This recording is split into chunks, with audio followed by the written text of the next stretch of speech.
I don't know, Dove. Why do you like me so much? What's it with the straight-laced cats that just are all about having the loopy?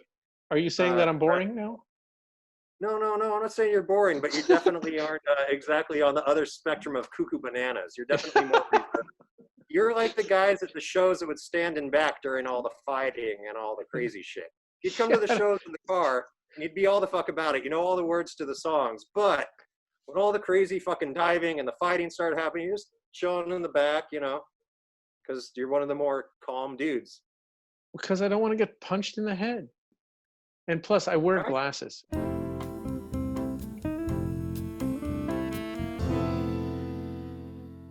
All right, so for the people who are on here who don't know who you are, can you just tell people who you are and where you are on Instagram and what you do and all that kind of stuff? Because I'm assuming there's some people who are here for the first time and they just see this dude and they don't know what's going on right now.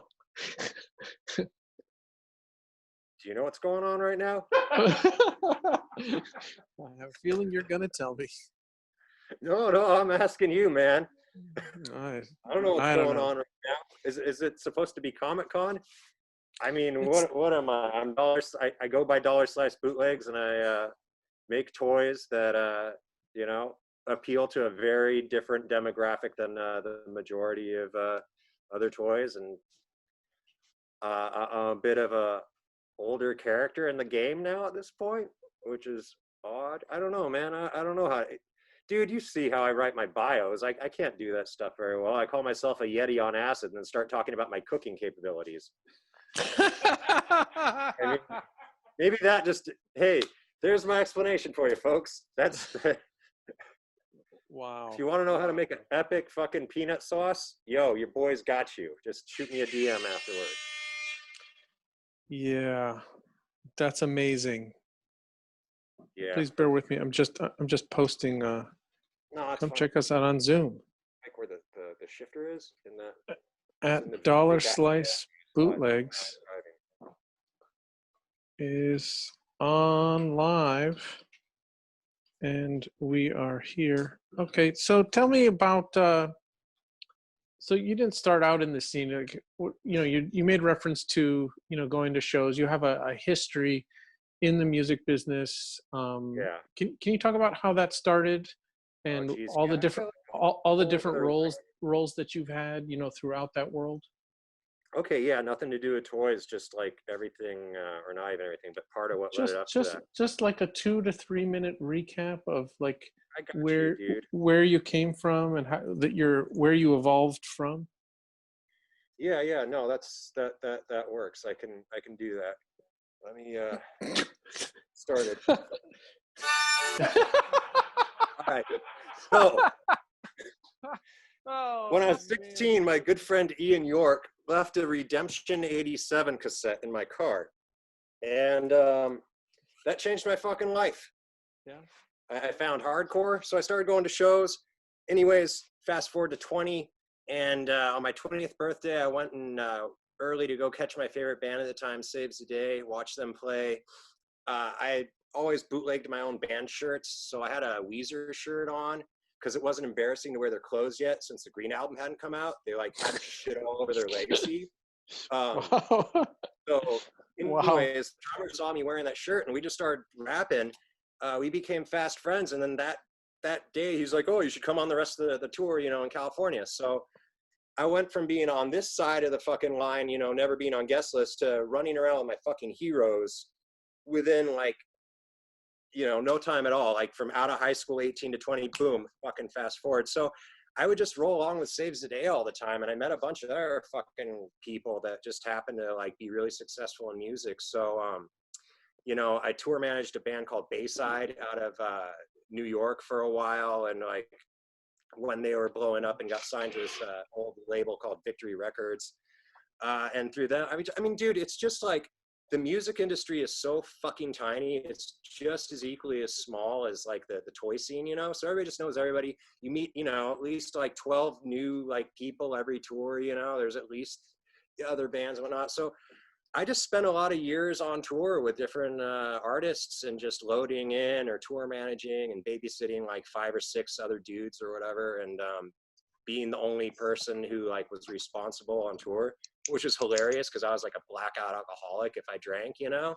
So Sorry it for was laughing. really fucking. Yeah, no, that's fine, dude. It was hilarious. So I kind of liked partying a lot when I was in my 20s, and I wasn't making it in music as much as I tried. So I started doing hair. I went to beauty school, started selling drugs to all my teachers, and got all my, you know, hours and operations signed off without having to do shit. And they gave me private after class lessons at my apartment because they'd come buy their weed. You know, this is all 10 years ago kind of shit. I ain't dry snitching on nothing. It's all this shit stops at 30. I'm 40 now. 10 years, motherfucking pigs watching this shit. Can't get Dollar Slice. So I would just, you know, I didn't like hang out in class very much. I was just like out and about fucking around and, you know, getting my private lessons from my teachers. So I just kind of started doing hair then, because you can be a complete mess and make a fuck ton of money and your own hours, and like the more eccentric you look, the more excited those fucking soccer moms are to tell their little like circles of friends like about you, and like how, you know, oh, I've got this tattooed musician like touring guy fawning over me, making me all pretty. So like I could be a complete mess. It allowed me to just be a complete mess. So like I was just always fucking just blowing lines, cutting hair, drunk, fucking on tour, styling for like music videos, fucking photo shoots for products or whatever. And, you know, I just spent about 10 years or so fucking off and just blowing it on every level, you know, and, you know, woke up in the gutter. So like, not figuratively, but, you know, just have woken up in the gutter so many fucking times in my life, you know, when I was still Sarah figuring it out. Churchill says, if John wanted to do my hair, I would die. But she spelled it D-Y-E.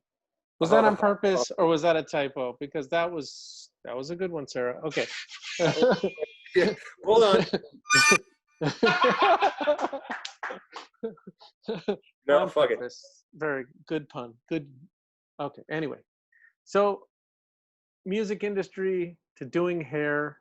What about toys? Like, how do you get?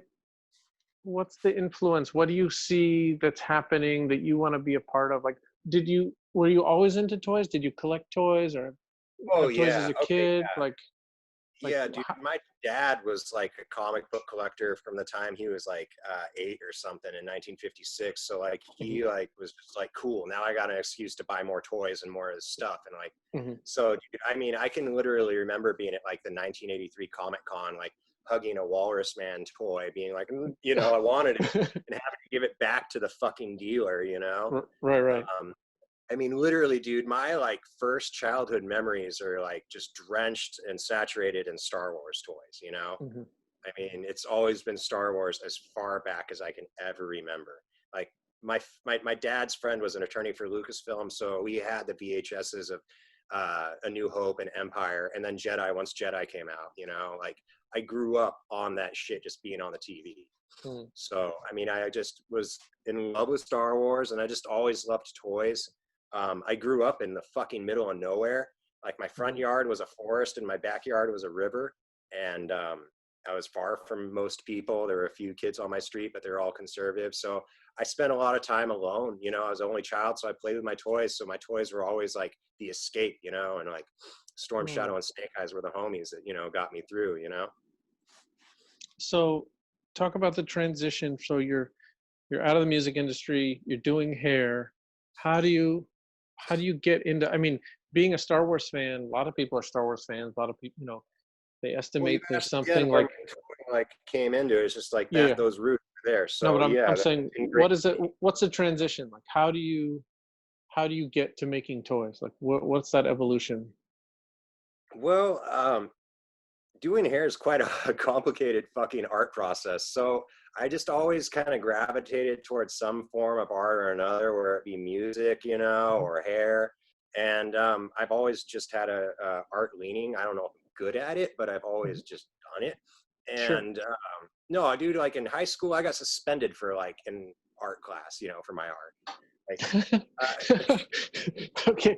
So like I want to hear about that that. story, but what I want to know is like how specifically did you get inspired or fall into like doing what you're doing now in making toys? Dude, Like what who the was fuck doesn't want to make toys if they can, you know? that? Like if You're there's still not answering my question. let me Fine, everyone wants to make toys. How did John Dollar if you Slice let like? me fucking finish this thought, God damn it! I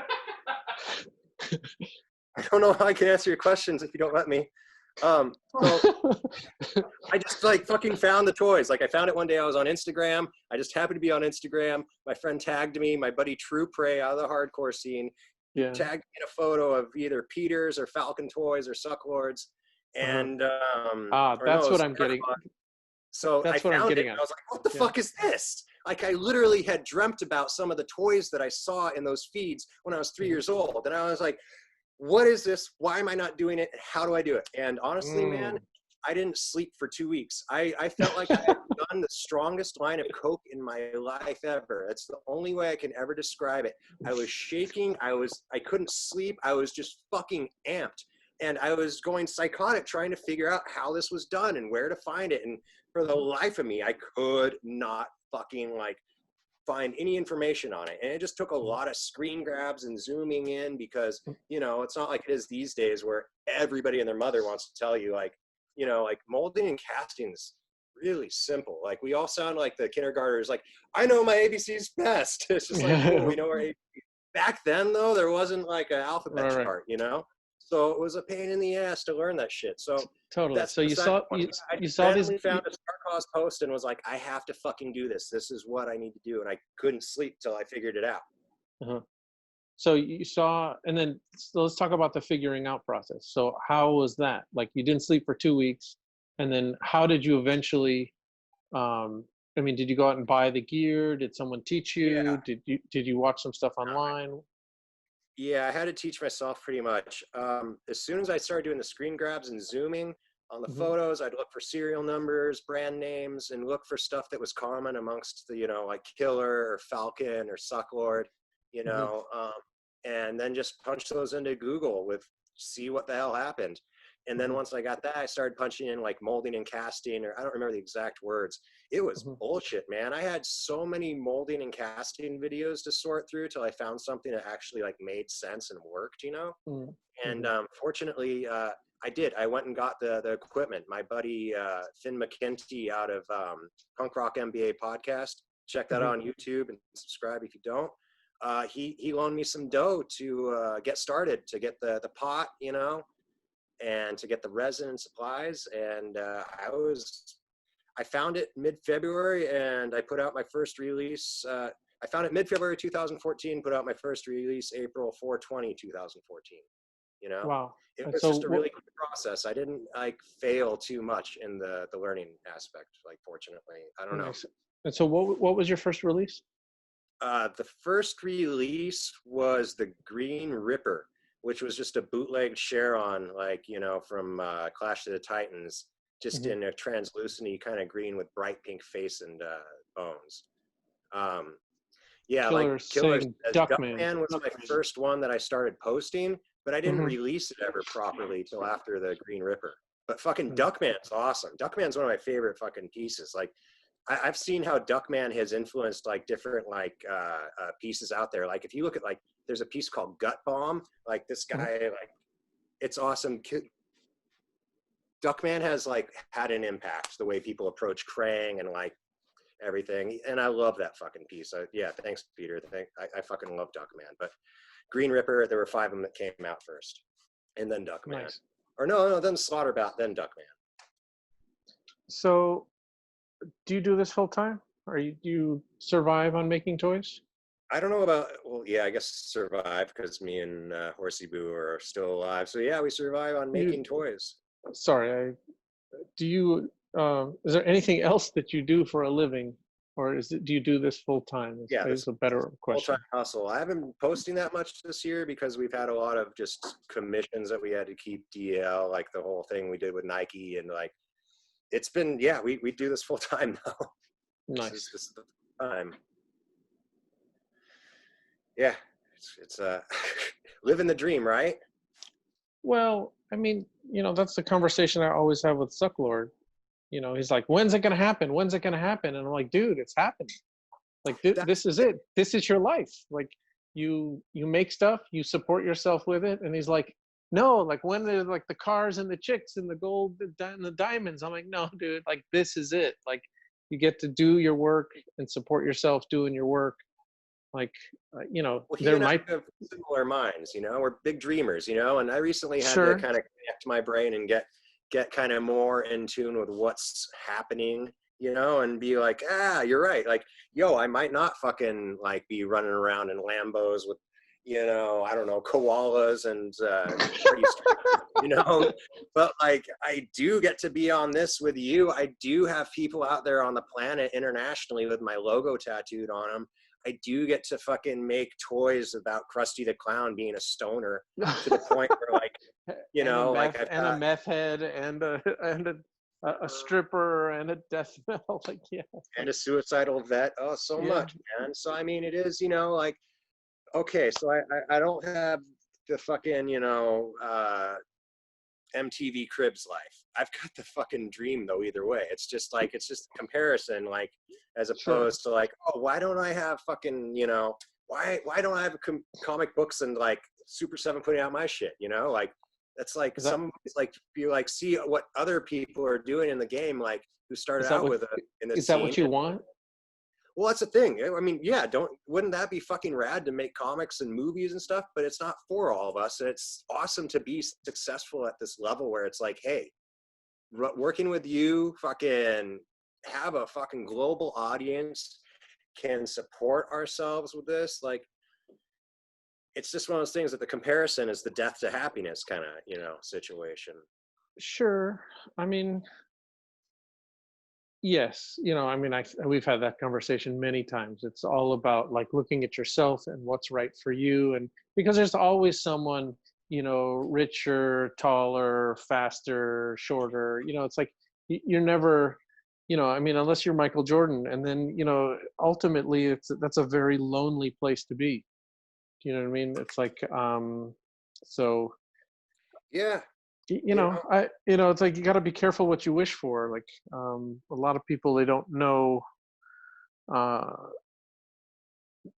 they think that they want those things, and those things happen, and they're like, oh, that's, pretty gross. So they want to, then they think of like, my life used to be simple, because there's costs to, having those goals and having those things happen. And, people say like, oh, I want to be a billionaire. Well, if you're a billionaire, there's someone filing a lawsuit against you every day.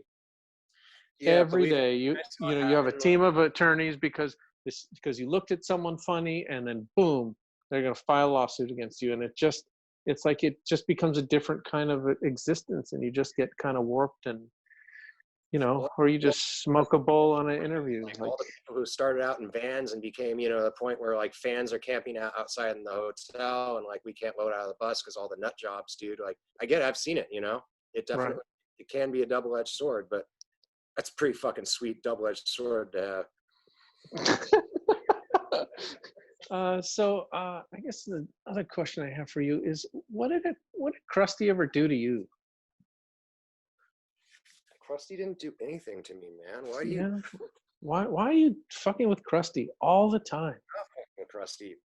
Krusty is just my narrative on America and situations going on with the government and military and just the rise and fall of this country, man. Like, Are we falling? Have we fallen? Are we falling? Have we fallen? Come on, answer the question. I mean, look, it's not the worst it's ever been. I mean, there was a point in our history where, when I'm making shit like this, where it's got, make America sick again, and fucking go ahead, don't wear a mask, I want you to die. White and blue. Sorry for because our country's that fucking stupid right now. Well, or like, pieces like, Target cops, because Target and cops, live, laugh, burn the pigs. It's just, It's kind of a Right. shit show. So that's Yeah. why this year Krusty is living his best fucking life ever. That's Because good. we're all fucking gonna die anyway, so you might as But well I- enjoy it before you But I get get sick it now. and die. Krusty as a metaphor for America. It makes a lot of sense now. I'm just trying to wrap my head around it, but I get it. But I will just say that these are not the worst times the United States has ever had. As far as the pandemic, those Spanish flu, where 50 million people died, and millions and millions of Americans. There was a time in our history where, um, I get it, dude. You people. gotta say his stuff. We're all gonna fucking die. We're all gonna fucking die. Yeah, I know, but I'm just saying, like, Your fucking mean, Trump's gonna take his little fucking magic army of fucking soldiers that don't give a shit about our rights or his country or anything that's actually like checks and balances. And he's gonna fucking rape everything and fucking just gut it. On top of the fact that he's gonna keep on being like, hey, don't wear masks. We're all gonna fucking die. Like, we're all gonna catch COVID at one point or another and die. Well, we're not. If you catch COVID, you're probably going to be okay, most likely. We hope. I'm not saying that it's not bad, right? And what's happening now is terrible. But during World War I, if you just spoke out against the war, they threw you in jail, and the Supreme Court backed it up. Like, there was a time where we had a civil war where, like, Americans were killing each other, and, like, millions of people died. So it's not. I get it. I think society is getting better and better, and the amount of time that it takes. Who told you that? Where did you see that? I'm saying it. The amount of time it takes, right? Okay, so if if Lyndon B. Johnson had sent troops, to Portland, right, to arrest protesters, stuff in the 60s, Kent State, like all that kind of stuff happened. But had that stuff happened, it would have taken weeks, months, years to, like, find out what happened. For Cool though is he respected the Constitution, checks and balances. It wasn't like, hey, fuck it. Like, so he didn't have all that. It's look, different. You're talking about politics. People respected and appreciated the checks and balances. It's been gutted. No. Politics are broken. I'm not disagreeing with you. And that can improve. It could get worse. I'm saying overall, the amount of time it takes for Donald Trump to commit a crime and for all of us to know it, right, is a matter of hours. Yeah. Okay. And while we don't have our day yet, right? I mean, the thing is, if he wins, but if we win the House and if the left wins the House and the Senate, they could kick him out of office, right? Really, all that matters in this next election is the House and the Senate, and people with some cojones to actually do something. That guy could spend his life in jail, spend the rest of his life in jail. It is quite a possibility, although they really don't like to go after, ex-presidents for crimes. There's a lot of people that'd be in jail right now, if that were the case. But we will get beyond it, I think. What does it say? You're going to die. Might as well get you. I can't see the comments, so like, what do we got? Sarah Churchill. She said, "You're going to die. Might as well get your eggplant emoji sucked by Flanders." Please vote in November. Flanders got the suck. Fucking awesome. Who said that? Sarah. Who? Oh my God. Bootleg Queen. Oh, magical. So look, I'm just trying to put a positive spin on it. It has been worse. It's not as worse as it could be, right? It's not like the Gestapo is coming to your door. That would be worse. We're not there yet. I mean, they are going after protesters. Protest is legal, should be legal. You see what's happening to Manny from Toy Art Gallery. Like, they were fucking stalking him after doing protesting, and his social media got fucking exposed. So he ended up having a bunch of fucking. If you didn't see that, that guy was getting terrorized. Yeah, like protesting's getting, you're getting fucked with hardcore. It's a lot of our freedoms. Luckily, fucking whatever happened to Sucklord, at least he was like got taken in, taken out, and nothing afterwards. You know, they're not fucking stalking him or harassing him or anything. You know. Not personally, no. There's not enough, you know, it's too much effort to go after people individually, but you know, they don't hesitate to start cracking heads, and in his case, for absolutely no reason. You know, it's like, hey, everyone, we're gonna go home now, and they're like, oh, we need our pound of flesh, so we're just gonna. Anyway, Hey, dude, you're talking to a guy who's had guns drawn on him by the police many times back when I only had this right here, this little fucking tiny anchor. Police would draw their guns on me, frisk me, pat me down, and be like, well, you have that tattoo on your face. You might be a gang member. I mean, pigs are the fucking worst, man. There's a reason why there's so much passion behind these releases. I have not had experiences with any cops that have not made me think they're not fucking terrible people. Right. Even the ones that were like in training that I used to live next to in Santa Cruz that would fucking, you know, do huge lines of fucking Oxycontin because they could get away with that in drug tests, but wouldn't fucking rip a bong with me, you know? I'd literally see my fucking neighbor on the other side of the bars, him walking by, knowing full well he was a fucking addict, and I was there for fucking fighting for being drunk. I don't fucking have like good experiences with police after studying almost 2 decades. I understand. There's a lot of hypocrisy, and we already know that society is already unfair. But the thing is, we're talking about it now, and you know, that's how change happens, right? Yeah, I hope so. We don't really see any. Seems like we're on Groundhog Day with all those issues. But I mean, we could talk about. Man, I don't want to get in. It's not designer toys, man. I mean, I get it. Like, a lot of shit's rooted in politics, but like, I'd rather leave the fucking art, talk about the art, and leave the politics to come through the art that we're talking. Sure, I understand. Well, do you want to show that piece one more time and tell people where it's available before we go? Yeah. I got a few things I want to talk about. So if it's show and tell time, let's fucking tell. Let's tell and show. Okay, so this is Target Cops. Art by Last Boss Comics, Neil Devlin. Pretty self-explanatory piece. I just wanted to make a toy about Target and the TV show Cops. Live, laugh, burn the pigs, 2020. And are those on your site right now? These are on my site right now. If you go to my Instagram, Dollar Slice Bootlegs, or go to my dollarslicebootlegs.bigcartel.com, you can buy these. There's it's a small run of 30. I think there's a handful left. I didn't expect them to be as popular as they are, but hey, that's how it fucking goes. Bootleg Queen's asking how much? They are $50 shipped. Wow. So we've got the little target and the resin splatter behind there as well. It's a little bit cheaper than my normal work just because it's the first time I'm ever doing a fucking fixed bubble piece, you know?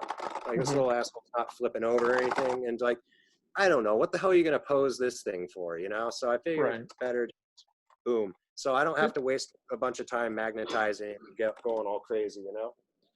So can we just talk about that just for a second before we go here? Which I think is a very important distinction. How many Stonies do we have left? I think last I checked, there's only two Stonies left, boys and girls, in the sales portion of the show. Stony, his head's backwards, man. Yeah, because you put a fucking magnet in there. Yeah. Dude, so the crazy thing that John here does with most of his figures, except that other one, is instead of casting this in one piece, right, which many artists do just to save time, he casts this in 1, 2, 3, 4, 5, 6 pieces, and then has to drill and glue in magnets and make sure that their polarity is right, or else like they don't stick. And so that's why he has his signature clamshell blister pack, so that you know, all the pieces go on and off, and you can articulate him. And so, you know, he's one of, I think, the very few artists that really take the time to put in the extra effort to make it so that you can articulate it, and puts it in a package that is openable and resealable. And I just, you know, the attention to detail and the quality and the color scheme of this one, you know, with the pink pants, just, it's really kind of, it's really great. And I love the Krusty series. I've been a huge fan of the Krusty series. And now that I know that the Krusty series is a metaphor for America, I just love it even more. Oh yeah, I could explain it more in depth sometime to you, not on this, but like, thanks for the kind words, man. I don't know. I didn't realize that when I started doing this stuff that most people didn't articulate it. Like that was like my first thought was like, okay, where do I get magnets? Because I mean, I went, immediately my mind went to micronauts, since I was going to be losing the T-joints on them. I was just like, I better magnetize. Because, I mean, I don't know how many people or if anybody was doing it before I started doing it, I think it kind of brought the whole magnet scene or the whole magnet articulation into the whole scene. I'm sure there was somebody, but I think your consistency and, I'm sure people tried it and gave up and never did it again because they just thought like, oh, this is a stupid waste of time. Oh, there you go. Brandon and Monster was doing it. Yeah. But, I just think that the consistency and how like virtually every figure you've made like has had that attention to detail, I think is what is, kind of like the next level. I appreciate that. Thanks. Yeah. They gotta be movable, man. I mean, you saw that fucking Shaka Kong piece that like we put out, or like, I mean, any of these things, they need to be movable. They need to be able to come out of the package, like they come with the fun little like accessories sometimes too. Like, dude, that fucking Chongbot, that was like 2015 DKECON, I think. Sure. I mean, that thing had to come out of the package. It had that visor that moved up and down. It had a sword and a machine gun, a little cape. It had to, Crazy. And we're not done yet. You cut me off on show and tell. I'm still showing and telling. Okay, keep showing and telling. Let's go. Okay, again, more art by Last Boss Comics, Neil Devlin. Here we go. We got Make America Sick Again. And on the back it says, go ahead, don't wear a mask, I want you to die, in red, white, and blue. I've got this in 2 different styles on the site right now. I've got this just on the front, and then I've got this design with the art on the front, this on the back. Just hit up my Instagram. There's a swipe up option in my stories right now. You can go straight to my Teespring. There's also, if you buy them today, I'll throw in some Big Rad Wolf hologram stickers because, everyone needs a mutant alt-right killing werewolf machine. You know what I'm saying? Look at that Chaos Cheeto. He's so scared. The Chaos Cheeto. He's running away. Chaos Cheeto's scared. And look, oh, poor MAGA hat. His brain's falling out. And that Klansman's on fire. Oh, the irony. Oh, Big Rad Wolf. Hey, and I got to give a shout out to all my followers and everyone that helped me. With that release, the Stony, I gave him a little Puffco peak that I sculpted up. And I asked everybody to keep shouting him out and keep like hitting him up. They finally hit me up last night. And they're going to send me a care package. So thank you everyone that fucking helped me get noticed by it. Like, I can't believe it. So thank you, Puffco and the Puffco Peak. And I gotta show you this. Look at this, man. You were talking about hardcore in my days in the hardcore scene. Well, my buddy Jay Reason of the Diablo podcast, he reissued these. These are from '98, and it's a classic zine that pretty much circulated all around the country. And it's got some great interviews from '98. We've got the hoods from the Bay from fucking '98. I mean, it's a great little throwy. Jay hooked me up. Thank you so much. Jay Reason, give him a follow. Check out the Danny Diablo podcast that he does. They're having me on soon. And I wanted to show you this. This is my toy that I got at Comic-Con in '94. Because this is what I fucking would go to Comic-Con for every year, was to go fucking get another master grade Gundam model. And for how old were you 94, in 1994? maybe it was 95. It was this X-ray motherfucker. How old were you in 1994? 14. Wow. Yeah, I've got toys, man, from the time I was a toddler on. I stopped opening some of my Ninja Turtles when I was 8. I've been weird like that. I've kept everything, yeah. But yeah, so it was just a little throwback to Comic-Con since it's just a little throwback to Comic Con, since this is supposed to be Comic Con, Right. but it's not Comic Con. But that's got to be great for you, man. No Comic Con. I mean, I enjoy Comic-Con. I think I have fonder memories of Comic-Con, back in the 90s when you were going. That was a really special time to go. Like every dealer just emptied out their garage, and it was, and now the show is so expensive. And so what I was talking to Dan Goodsell, Mr. Toast, about the other day, like he stopped doing the show, and he stopped doing the show because it started getting so expensive that he had to start investing more and more money, right, to create more product to sell and take bigger risks. But definitely for us, like, yeah, that's $10,000 in expenses like we didn't have to spend. Damn. So now what we sacrifice is we sacrifice outreach. So, and I'm sorry? All the new eyes, like people have no fucking clue about this shit, and because like it's kind of like a small audience that already knows about it right now, right? So right now, it's like, look at your toy, right? Selling your toy. If I continue to do this and sell your toy just to the same crowd, my sales are just kind of like stepping on your toes, right? I'm only valuable to artists, I think, when I can expand. When someone comes to the table, picks up a Krusty, says, "Who's this Dollar Slice guy?" Gives you a follow, goes on eBay, looks for the old one, signs up, on your Instagram, and then buys the next one. That's how more people get to it. And if we keep to this small little community like this, and we don't put it out there, like we have to keep growing in order. We need more people, because there's, just diminishing returns. There's people who've probably collected all of your work, and then one day, they get divorced, or they lose their job, or something happens, and then they can't buy the stuff anymore, and then they start selling the stuff, right? And then all of a sudden the new stuff you're selling is competing with the old stuff that they're selling. And so you have to like expand the audience. It's like fucking putting a pop punk band on a like hardcore like tour. Absolutely. So same theory. Both, so like, bring new eyes. I get you.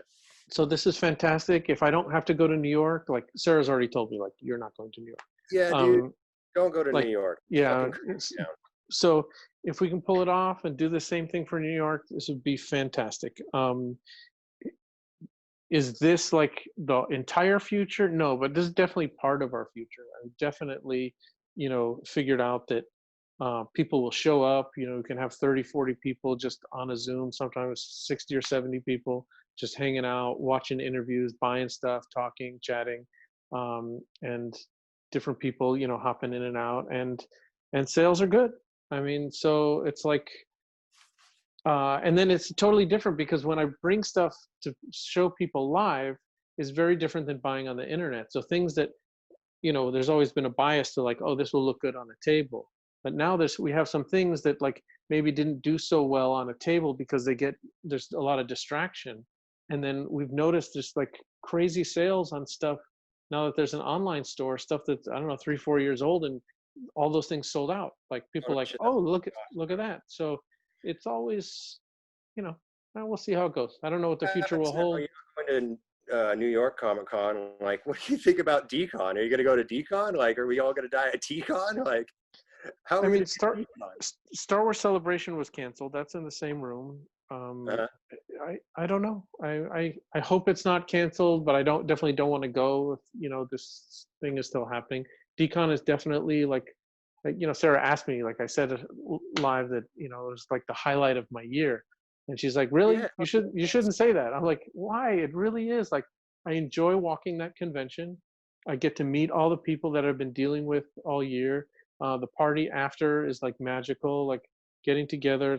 It's really a fun time, and I'm definitely going to miss it this year because it's probably not going to happen, but it's not gone forever. Like all this stuff is going to resolve itself, and there's going to be more decons.